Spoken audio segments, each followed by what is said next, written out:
खळांची व्यंकटी सांडो हे मागणं बरोबर आहे। या जगतातल्या खलांची वाईट वृत्ती नष्ट व्हावी हे ज्ञानोबारायांचं म्हणणं बरोबर आहे, परंतु वाईट वृत्ती नष्ट करणं खळाच्या ताब्यात आहे का? कोणता खळ असं म्हणतो की मी खळ आहे? सांगा ना, कोणता मनुष्य असं म्हणतो की मी दुष्ट आहे?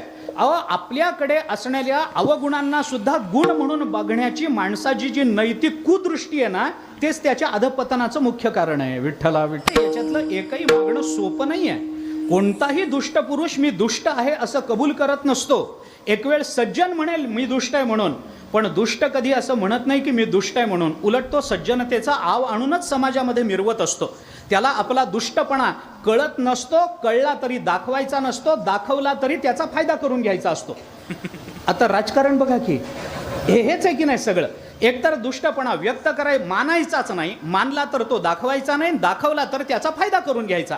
असं जर होत असेल तर कोणत्या दुष्टाला आपण बदलावं असं वाटेल मला सांगा?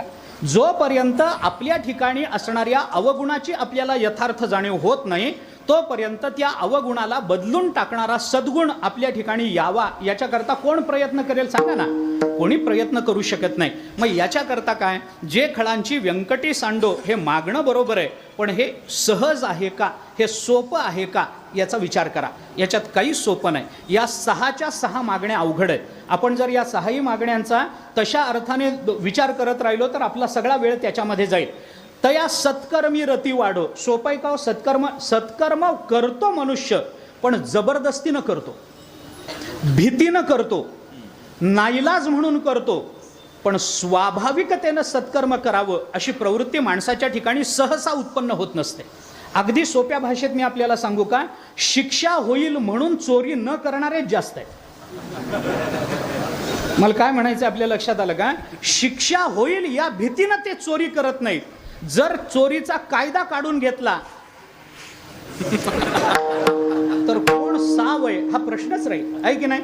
म्हणजे कुठलं तरी आमच्यावर वजन आहे, कशाचं तरी आमच्यावर दडपण आहे, म्हणून आम्ही नियमात वागायचा प्रयत्न करतोय।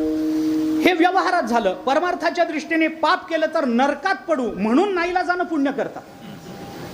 म्हणजे नरकाचा संबंध न ठेवता, पापाचा विचार मनाला स्पर्शही होऊ न देता विचाराचा आम्हाला पुण्याकडे प्रवृत्त व्हावं वाटेल का?